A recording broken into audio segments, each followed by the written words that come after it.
दोस्तों नमस्कार। बात है वर्ष 1998 की। रतन टाटा, जिन्होंने अपना ड्रीम प्रोजेक्ट वर्ष 1998 में पहली passenger car Tata indica market में लॉन्च किया था। उनको उम्मीद थी कि यह कार मार्केट में एक नई क्रांति ला देगी, लेकिन जो परिणाम आए थे वो बिल्कुल ही उलट थे। उनकी यह पैसेंजर कार मार्केट में कुछ बहुत बड़ा या बहुत अच्छा नहीं कर पा रही थी। वह कंपनी लगातार घाटे में जा रही थी। जब लगातार कंपनी घाटे में गई तो उनको कई सारी आलोचनाएं झेलनी पड़ी, अपने साथियों की, अपने दोस्तों की और अपने कंपनी के हायर अथॉरिटीज़ की, कि सर ये क्या प्रोजेक्ट है, हम इस पे काम नहीं कर सकते। जबकि रतन टाटा का यह जो प्रोजेक्ट था वह इनका ड्रीम प्रोजेक्ट था। इसके पीछे उन्होंने बहुत मेहनत की थी, उन्होंने पूरी जान लगा दी थी इसकी सफलता के लिए, लेकिन रिजल्ट जो आए थे वह उनके प्रयासों के अनुरूप नहीं थे, वह प्रतिरूप थे। जब टाटा कंपनी घाटे में जाने लगी तो लोगों ने उनसे कहा कि यह पूरी तरीके से व्यर्थ है, हम इस पे काम नहीं कर सकते, इसमें पैसा पूरी तरीके से डूब जाएगा। कंपनी लगातार घाटे में जा रही थी।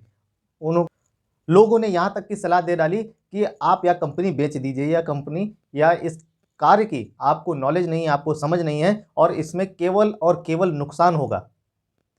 रतन टाटा ना चाहते हुए भी लोगों की बात को मानना पड़ा। उन्हें अपने पार्टनर्स, अपने दोस्तों के, अपने जो भी लोग उनको सलाह दे रहे थे, उनकी बात को मानना पड़ा कि लगातार कंपनी नुकसान में जा रही है, तो वह कंपनी बेचने के लिए तैयार हो गए। जब वह कंपनी बेचने को तैयार हो गए, कंपनी बेचने के लिए रतन टाटा जाते हैं फोर्ड कंपनी के पास। यह एक अमेरिकन ऑटोमोबाइल कंपनी है जो पैसेंजर कार्स में डील करती है। उनकी मीटिंग फिक्स होती है बिल फोर्ड के साथ।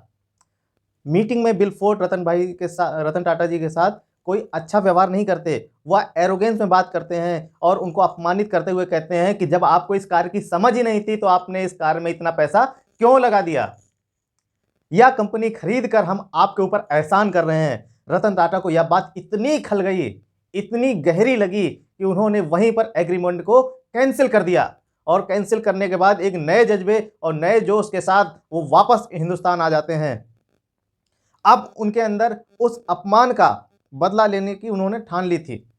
उन्होंने यह निश्चित कर लिया था कि जो अपमान उनको झेलना पड़ा है, इसका बदला वह अपनी सफलता से लेंगे। उनके अंदर एक नई लौ लग चुकी थी, एक नई आग जल चुकी थी अपने कंपनी को ऊंचाइयों तक लेके जाने की। इंडिया आने के बाद उन्होंने एक नई शुरुआत करने का फैसला लिया और उन्होंने नई टीम का गठन किया, जिसने मार्केट की समझ ली, प्रोडक्ट की समझ ली, चीज़ों को समझा कि पब्लिक क्या चाहती है, एक पैसेंजर कार में क्या होना चाहिए, हमारी कार में क्या कमियां हैं। जो कमी थी उसको सुधारी।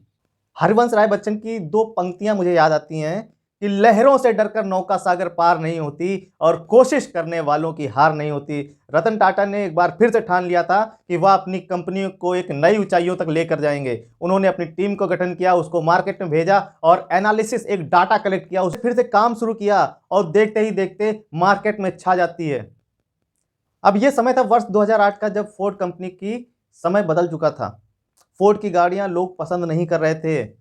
उसके लगातार जो प्रोग्रेसिव ग्राफ था वो लगातार नीचे की ओर जा रहा था। मार्केट में फोर्ड नुकसान में आ चुकी थी। वक्त की नजाकत और वक्त को समझते हुए रतन टाटा ने एक बार फिर से बिल फोर्ड से संपर्क किया।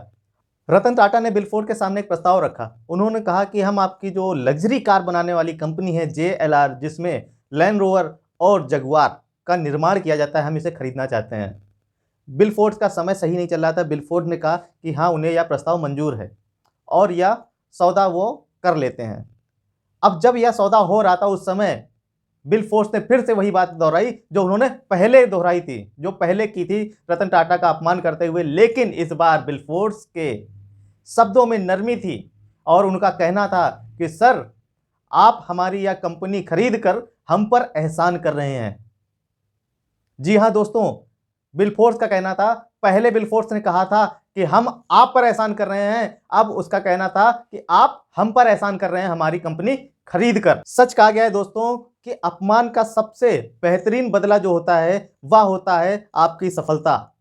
आपको यदि कभी अपमानित किया गया है तो आप अपने उस अपमान को एक नई चिंगारी, एक नए जोश के रूप में ले सकते हैं और ठान लीजिए कि जिस कारण से आपको अपमानित किया गया है, आप उस कारण को ही खत्म कर देंगे।